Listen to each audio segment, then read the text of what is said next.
పేద బడుగు బలహీన వర్గాల సంక్షేమం కోసం సామాజిక న్యాయానికి అగ్రతాంబూలం వేసినటువంటి పార్టీ తెలుగుదేశం పార్టీ నాయకుడు మన ప్రియతమ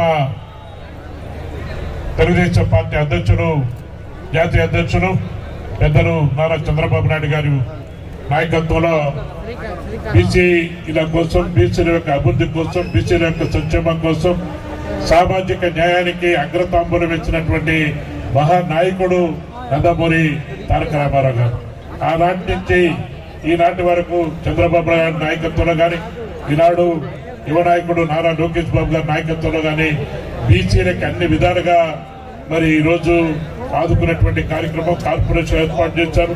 పెద్ద ఎత్తున బీసీ సప్లానికి కూడా నిధులు కేటాయించి ఆ రోజు పెద్ద ఎత్తున గ్రామాల్లో అభివృద్ధి చేసే విధంగా ముందుకు పోయాం.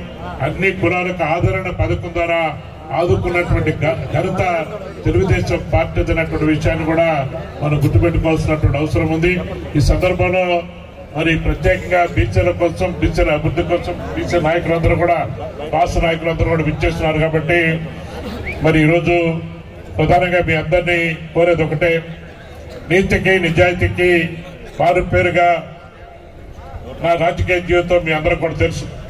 నిజాయితీగా నిలబడ్డాం, నీతిగా నిలబడ్డాం. మీ అందరికీ సేవ చేయాలన్నటువంటి లక్ష్యంతో మీ అన్ని గ్రామాల్ని సమగ్రంగా అభివృద్ధి చేశాం. ప్రత్యేకంగా మత్స్యకార గ్రామాలతో పాటు అనేక వర్గాల బీసీలు నివసించే ప్రాంతాలన్నీ కూడా పెద్ద ఎత్తున అభివృద్ధి కార్యక్రమాలు చేసుకున్నాం.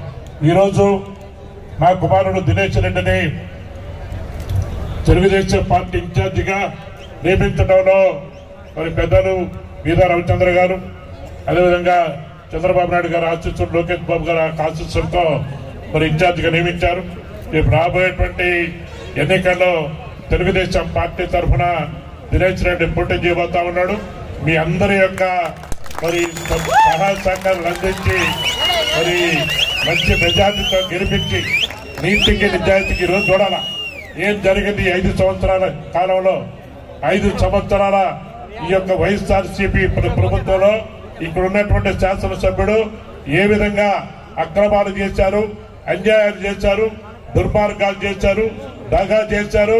ఒక నల్ల త్రాచు మాదిర 1500 కోట్ల రూపాయలు దోపిడీ చేసిన దుర్మార్గుడిని తప్పనిసరిగా ఇంటికి పంపించాల్సినటువంటి ఆవశ్యకతని తప్పనిసరిగా గుర్తించి దినేష్ రెడ్డిని మీ బిడ్డగా ఆశీర్వదించమని మీ అందరికీ 2 చేతులు మరి నమస్కరిస్తూ సెలవు తీసుకుంటా ఉన్నాను. జై తెలుగుదేశం, జై